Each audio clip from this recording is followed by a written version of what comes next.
I'm Scott Allen Miller. This is my everyday life living in Leon, Nicaragua. Yesterday, we had a really popular video talking about the potential or the slight new changes to how the U.S. dollar is being handled here in Nicaragua. And this brought up some follow-on questions from people about how the Cordoba works. And so I thought this was a great opportunity. One, because we're going to be doing the live stream later today. So I needed an opportunity to jump in and tell you there's going to be a live stream today on Thursday. So we normally start in kind of around 6 o'clock Central Time, so in the U.S.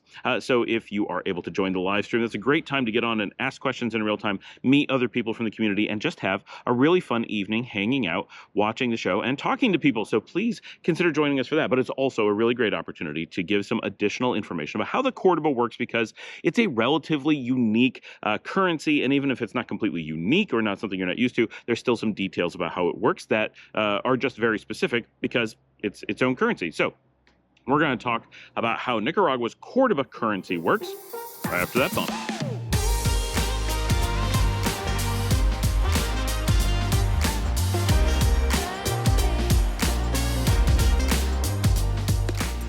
Today's question comes in from Jumpin' Jehoshaphat, 1951. Now, I'm just going to say he, but I don't know. He starts off with saying the Cordoba deprecates against the dollar. Before 2024, the official exchange rate was what's called a sliding peg. So people with income in dollars, like expats or folks receiving remittances, got some relief from these adjustments. Okay, so let's start with this first bit. I want to clarify a few things here. So it is true that there's a thing called, so there's a peg, right? This is where one currency is pegged against another. We're going to talk a little bit about pegs in general in a minute. But what Nicaragua has is not correctly called a sliding peg. That's not inaccurate, but it's not super precise. It is a sliding peg in a general category of things, but what they specifically have is called a creeping peg. And that the difference is with a sliding peg, you assume that it can go both directions. And that's not the case with the Cordoba. The Cordoba is only legally authorized to move in one direction, and that is to increase the number of Cordobas that will translate into the U.S. dollar. And it is pegged against the U.S. dollar. I think that was clear in the thing, but in case anyone is wondering. So the Cordoba is a reflection of the U.S. dollar in the general sense. So let's start with that. With the peg, the Nicaraguan Cordoba has a set value against the U.S. dollar. So if the euro goes up and down, the Mexican peso goes up and down, those things will not affect the Cordoba. Only if the US dollar goes up and down, the Nicaraguan Cordoba rides that increase or decrease with it, hence the term peg. And so that's an important thing to understand, that if you're working with US dollars as a reference point, whether that's what your money is coming in or just how you're thinking about things, the Cordoba does not move versus the dollar. There is no like, oh, this is the exchange rate I got yesterday, here's the exchange rate I get today. It doesn't work that way, except at the moment, and this requires a law and authorization and announcement. So this is not a thing that happens overnight. It's not a thing that happens without people knowing. It isn't a surprise. It's all ahead of time, right? It's generally marked out for years in advance. And if they want to change anything, they have to put out a big announcement and let people know. And they're great about that. There's real simple, this is funny, but Instagram feeds you can follow that will keep you up to date on every change. And we have similar things, just to give you guys some idea of what it's like here. Any change to the Cordoba is announced on an official Instagram feed. And it's, just follow that. And there's not that much news. And it'll tell you, we're deciding, we're still going to do the proposed change on such and such a date, right? And here's what it'll result in. Okay, great. You have exactly that number, exactly the time. You don't have to wonder what's going on, even out into the future. Same thing with gas prices. Gas prices are set because the government actually buys the fuel. You don't buy fuel from foreign entities individually. Not very many places do, actually. The government buys it and then sets a rate across the country. So the price of fuel everywhere, you don't have to jump from gas station to gas station hunting around for better prices under normal circumstances. Everything's basically the same because the government sets the prices. They know how much everyone is paying for the fuel, and they know how much everyone is buying for the resulting fuel at the gas station. So they have the set price, and the same thing is announced in the same Instagram feed. They will say, this month the price of gas is, we see this most months, right? The price of gas is not changing because, we want to support the working families of Nicaragua. or whatever. Otherwise, they would raise it and get more tax revenue or whatever, right? So, but when they do raise it, they'll say, okay, the price of fuel has gone up. We have to raise the prices of gas. Here's what it's going to be starting on such and such a date.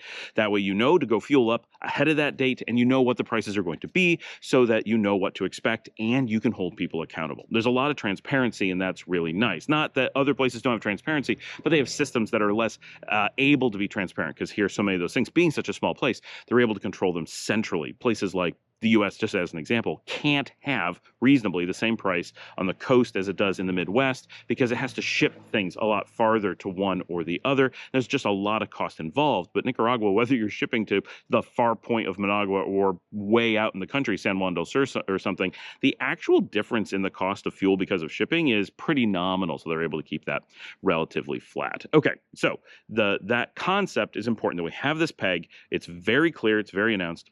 And then what we have is a creeping peg. That means that over time, the amount of Cordobas you get per US dollar will change, but only in one direction. You will only get more Cordobas. That means that there is a additional inflation on the Cordoba compared to the US dollar, but it's always more, never less. So if the US is experiencing, we'll say, a 1% inflation over a period of years, that's 1% per year, which would be an incredibly low inflation rate. Nicaragua has determined that the general inflation of the United States is a little bit too low for what Nicaragua feels is best for their economy. And so they tack on a very small additional amount, which is a little bit less than 1% per year when you apply it out mathematically. Now, it's not an exact number, and it varies in time, and the central bank will change it as they see things need to see fit. But that is what it is, right? They want to see a small amount, because the US dollar typically inflates very little,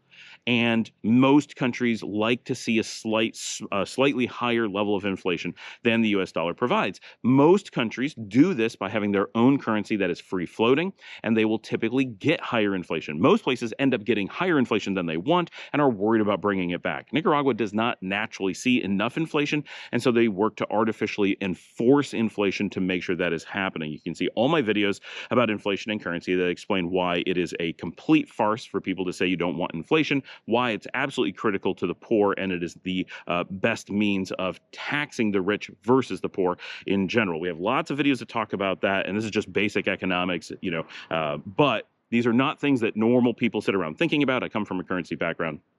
Inflation is a very important part of how things work. Hyperinflation, excessive inflation, these things are bad, but small amounts of inflation are very good. So Nicaragua's economists look at the US dollar and say it's inflating well, but there's just this tiny bit of adjustment we would like to see every few years. We'd like to tweak it just a tiny bit, and that seems to keep Nicaragua on the course that it wants to be on. And so that's the way they've chosen to go. This is a relatively unique set of things. One, being tied to a foreign currency like this peg to the dollar, that's pretty unique. And two, that they have this creeping peg is a really interesting take on how to control inflation rates in a way that seems best for the country. So it's none of it is super exotic, but all of it is relatively unique. Now, it's important in adding precision to what Jumpin' Jehoshaphat said here. He said it that the Cordoba deprecates, and then that there was a creeping peg. Well, that is true, but it makes much more sense to say it in reverse. The government has a creeping peg, therefore, ergo, the Cordoba deprecates against the dollar. The Cordoba only deprecates against the dollar because of the creeping peg. It is not the other way around. The creeping peg is not some attempt to reflect the changes of the Cordoba against the dollar. The Cordoba is on the free market, but because the central bank in Nicaragua is able to control it very strongly, meaning they're able to produce more when they need to, take it off the market when they need to, have resources to back it up, and so forth, the bank works, and we'll talk about this in pegs in a minute, works by controlling the inflation rate, not by controlling the Cordoba. Or in many cases, that would be done by controlling the dollar. So the idea here is not that there is deprecation going on. It is that there is a set exchange rate, and it creeps over time, and therefore you're going to get this deprecation. This is important to understand because it explains everything that's going on with the system, and I want to go on to this part. So he says, so people with income in dollars, like expats or remittances, got some relief from these adjustments. That is false. That is the first mistake. They are not getting a relief. They are simply able to predict what they're able to get. The Cordoba's rate is set by these adjustments, so there's no relief here. There's no you get more for your money or anything like that. This is the actual rate of the money, both its actual rate as stated by the government. That is certainly true, but it is also within really, really, really tiny percentage rates the rate on the open market. Now, open markets have one rate for buying currency, one rate for selling currency. It's a little bit more complex than a single rate, but it's pretty straightforward. And for all intents and purposes, the rate is the rate. It will fluctuate just the tiniest bit on the open market, but essentially none, because you can always exchange at the government rate. So there will never be a way to get more or less. There is no other value to the Cordoba, unlike a different currency, which we'll talk about in the pegs. So this is really important to understand, that there is no relief, there's no advantage from the system from the perspective of someone who is getting dollars. If you're getting paid in Cordobas or you're being paid in dollars, you will see the exact same amount of money in value. And because the rate is set by the government and there is a very consistent exchange rate, you are able to exchange in both directions forever, and you will not gain or lose money. Except normally you have to pay for someone to do the exchange for you. How else do they make their money? Why would they bother doing it? So you will lose money by paying the person to do the exchange, but going back and forth is designed to be transparent. So you never have to worry what you're paid in. There's no possibility of advantage. The only time that you want to have one currency or another is under normal circumstances. Cordoba is more easy to use around the country because it's more granular, more widely available. You can just get more fresh bills anytime. You don't have to worry about tiny rips in the bills. You can go get new ones from a bank. They can destroy the old ones. Like, they have processes to make this work because it's their currency. Like, that's a big reason to print your own currency. So there's those kinds of advantages. And the 1 Cordoba coin and the 5 Cordoba bill are tiny, tiny instruments. So you can buy really small things with great granularity, which I don't think is really worth it. I would say really the 5 or the 10 Cordoba bill is small enough. That's all we really need. But they have these really tiny instruments. Here, the U.S. single dollar is the smallest U.S. currency that anyone will accept. No one is prepared to take nickels, dimes, quarters, things like that. So we have a less granular system with the dollar, but the actual dollars and Cordobas are exactly the same value. You just have this exchange rate, so you can go back and forth. So everything's transparent. You can pay for anything in either, and it doesn't give you an advantage, except at the moment that the creeping peg changes, there is an advantage at that moment to shifting anything you currently have in Cordoba to dollars, waiting for the creeping peg to happen, and then changing it back to Cordoba, because that's when the rate changes. But you have prediction on time to do that. So everybody in the country can do that should they want to. Anyone who's holding a significant amount of Cordoba, great enough to benefit from that small additional exchange rate value, which is normally a very small number that moves, and typically a number so small that it doesn't cover or doesn't significantly cover the cost of making an exchange. Meaning, if you have to pay 1% of your, you're going to exchange $100 worth of Cordoba into dollars, right? You got to pay 1%. You got to pay $1 to the money exchangers for bothering to do that for you, right? Because that's their job. That's how they put food on the table. And then you got to pay $1 to bring it back. You're going to spend $2. I don't know what the actual overhead is, but it's probably more than that. You spend $2 to move money around. That difference in the value of your cash needs to exceed 2%, $2. All right, and typically it does not, or very close to it, where it's like, okay, I would, out of $100, I would make 10 cents. I'm not going to put in that kind of effort just for 10 cents. It doesn't make any sense. So, no pun intended. So that's the kind of thing. If you were in that position, if you knew the creep was going to come and your money was in dollars, wait until the creep happens and then exchange to Cordoba, and you'll get that itty bitty advantage. But it's really small amounts at any given time. And it really just highlights in general the risks of holding cash, which we talk about all the time. Like, if you have money, it should be in things like stocks. It should be in things like regular investments or something. If it's not liquidity that you need at that moment. If it's liquidity, then you don't really care about these exchange rates in this way. And if it's not liquidity, it shouldn't be in cash, because that's always exposed to inflation and other risks. So your real risk is not the Cordoba exchange rate; it's the inflation or depreciation of your money that's happening while it's in U.S. dollars anyway. Okay, let's talk about those pegs. I want to give some examples of pegs around the world. Panama has a one-to-one peg. So I've lived in a lot of these countries or worked in a lot of these countries. So it gives me an opportunity to talk about currencies that I know a little bit about. So Panama has the Balboa. This is a currency that is pegged one-to-one to the dollar and completely guaranteed. Now, unlike El Salvador and Ecuador, which actually use the US dollars and has no currency of their own, or El Salvador now has two outside currencies, US dollar and Bitcoin, but basically they're just on the US dollar. Bitcoin is essentially irrelevant there. In Ecuador, there is just the dollar. In Panama, they're on the dollar, except they use their own currency called the Balboa. So they're able to print their own, but they back it with dollars, in theory, one-to-one. Is that actually done? We don't know.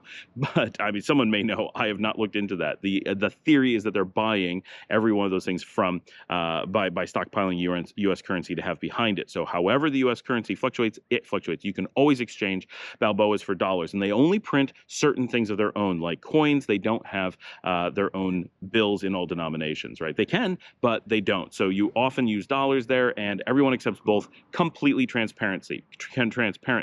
But the Balboa is pegged, which means at some point they could release the peg. They just take the peg out. That's a theoretical thing. It's not a physical peg. And at which point there would be an open market for the Balboa, and it could go up or down versus the dollar based on all kinds of economic factors. And then it would go wild and people would speculate and who knows what would happen.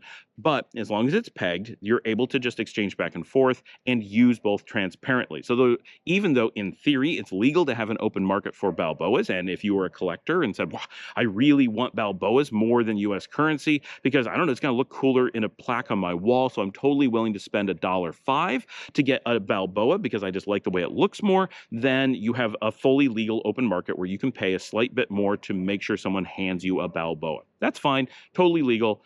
And for collectors, it totally makes sense, but it's only on a small scale. It's never going to shift the open market value. The value will always remain at $1 to $1 because you are guaranteed to be able to go to Panama and shift your money back and forth in a bank, on the street, anywhere, one-to-one all the time. So there's no situation to create a fluctuating rate on the open market unless someone suddenly lost faith in the Balboa and believed it was going to collapse, or believe that somehow they had $2 US for every $1 Balboa that they issued, right? Some crazy thing could create speculation, and people could legally speculate and start paying more on the open market. But because you could just go to Panama and exchange those back, that arbitrage would wipe that out really quickly. Anyone who made that mistake would basically lose all their money instantly, unless there was truly something coming that no one knew about and they shut down the open exchange.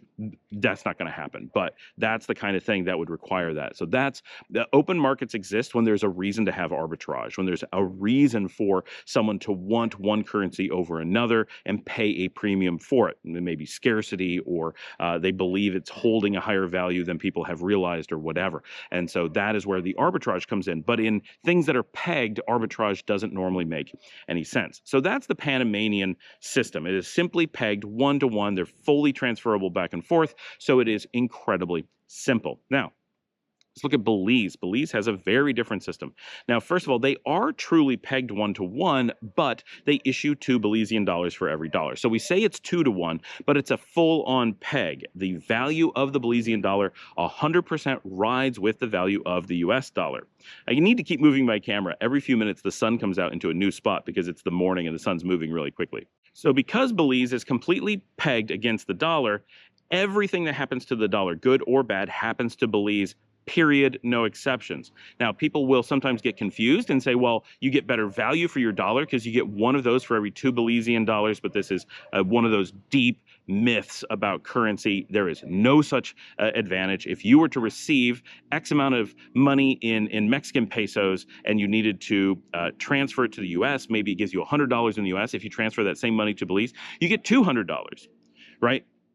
If you transfer that money from Belize to the US, it turns into $100. If you transfer that money from the US into Belize, it turns into $200. Where you are determines the number you see, but it doesn't change how much the value is. The beer you're going to buy in the US for $10 will be $20 in Belize because it's simply stating the same thing in a different value system. It does not have any actual change in what its value is, which is heavier, a pound of feathers, a pound of lead. They are the same weight.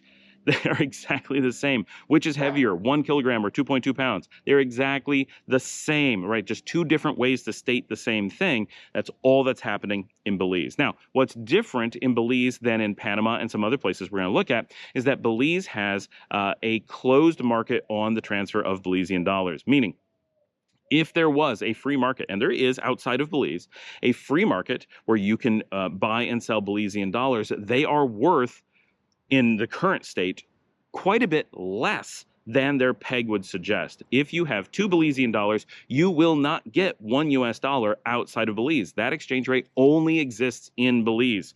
So while in Belize, everything is actually even more expensive than you realize because you feel like you're seeing everything listed at simply 2 to 1. But you are not. You're actually seeing it listed at like 2.2 to 1 or something like that. Probably not that dramatic, but it is something like that. And so it makes everything seem cheaper. And this works really well for Belize because they're dealing with tourists. And some universal things about tourists is they're very confused by the raw numbers of exchange. They can't handle basic exchanges. And essentially no tourist will ever understand currencies.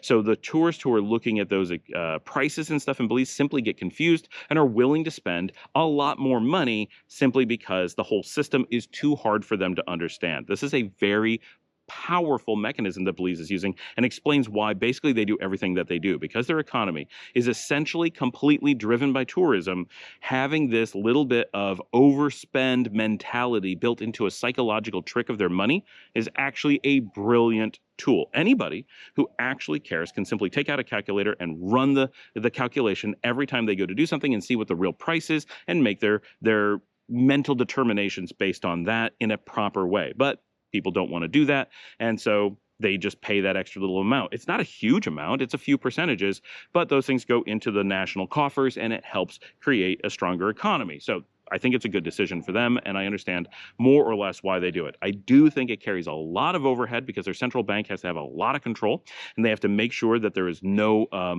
free flow of U.S. dollars into the country, or it will completely undermine the system. People will just switch to U.S. dollars that are stronger, and people will give a better rate for things in U.S. dollars because it's worth more. So they have to heavily restrict the U.S. dollar in Belize.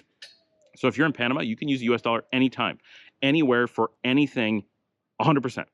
When you're in Belize, U.S. dollars are heavily restricted. You can only bring so many in. You can't get bank accounts in dollars. You can't make payments in dollars without government permission. You have an unbelievable amount of control over banking, and every action you want to do with the outside world has to be approved. So you have delays at best, complications at best, and in many cases, if you try to buy something from Amazon, for example, you could end up having that transaction denied because you're not allowed to use those U.S. dollars to make the transaction. If you're buying it in Belizean dollars, you won't have a problem. But if you're trying to do any kind of foreign transaction that is originating from a Belizean bank, you've got problems or complications at a minimum, because the open market outside of the country will cause problems inside the country if it's allowed to interact in that way. So they have this opportunity. If you're going to be going to Belize, if you can get your Belizean dollars from outside the country, which is relatively hard because why are people taking Belizean dollars outside of the country in the first place?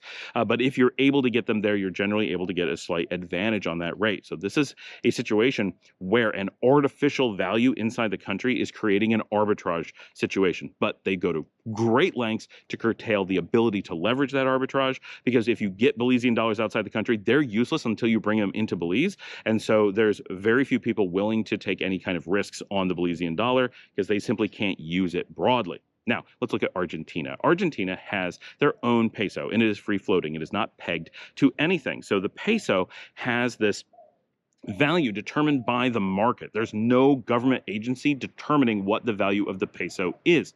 The only valuation comes from the people who trade it back and forth. And so it varies from transaction to transaction. It varies from day to day. It's very unpredictable. This is a free market currency, and those carry some risks, right? So Argentina recently had some hyperinflation. We're talking a few years ago, and really dramatic and really impacted the country. And the value of their currency plummeted because there was nothing to keep it in check. Whereas Belize has this banking system that in theory can hedge against massive falls within within their own economy, but would have no power to protect against falls from the U.S. economy.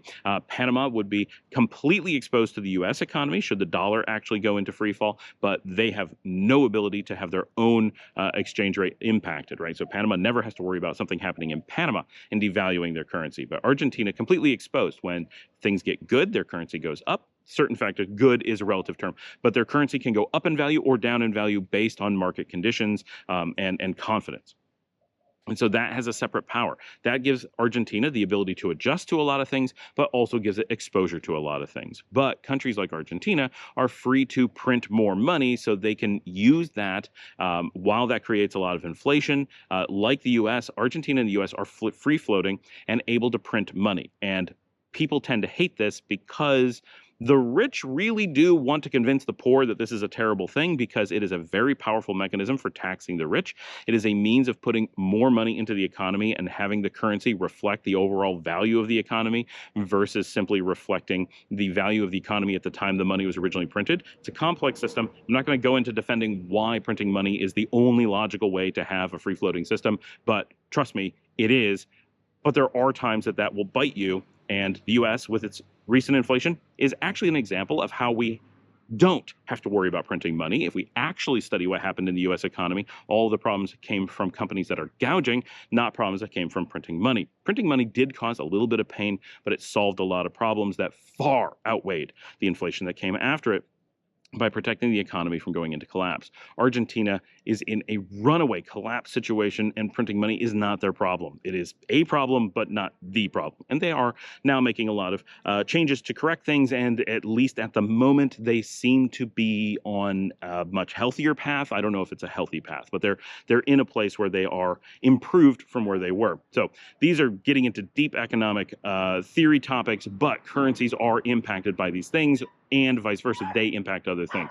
So understanding Argentina as a completely free float, Panama as a complete lock, and Belize as an artificial peg without a creep, now we can talk about how Nicaragua is different. So how does all of this apply to the Nicaraguan Cordoba with its set peg against the US dollar with the creep? So like Belize, the value of the Cordoba is set against the dollar. It is not 2-to-1, which is super handy in certain circumstances. So we appreciate places like Belize and Panama using really common numbers for things. But what Nicaragua does is they over time determine what is the best value for it and move it slightly. So the current value is very close to 37 Cordoba. It's 36 and some very large amount of change as the exchange rate. That is set and is just like Belize, that you can go back and forth. But unlike Belize, they don't maintain it by restricting US dollars in the market. They do it by actually empowering the Cordoba to have that value. So by doing so, there is no way to have an open market, because anyone who would go and buy Cordoba on the open market would be subject to the fact that they can always come with an unlimited amount of US dollars or Cordoba to Nicaragua and exchange at the official rate. So anyone buying for anything different than the rate would require either the buyer or the seller to be desperate and in a situation where they couldn't get to an official place to transfer money. So you're not going to get a better rate by going anywhere other than the official thing, which is the best rates in the country are the money exchangers who stand on the street. They give you the government rate with a tiny overhead for them, because that's how they make their money. The banks will be slightly worse because they have more overhead, and they are the ones giving it to the people on the street, but in huge volume. So in theory, the banks get the best rate, but the banks don't pass it on to you unless you're moving millions of dollars all at once. So the value of going onto the open market is zero. It would require a crazy person to give you a better rate for the money, because it means they're voluntarily simply donating money to you. So while you may find a person who has a bunch of Cordoba and wants to dump it, and it's like, you know what, I'll lose a couple bucks just so I don't have to deal with having this Cordoba. Yes, a one-time transaction for a person who's overloaded with Cordoba and doesn't want to be could work in your favor, but to have a reliable means of doing this will not exist, because the market simply dictates that it can't.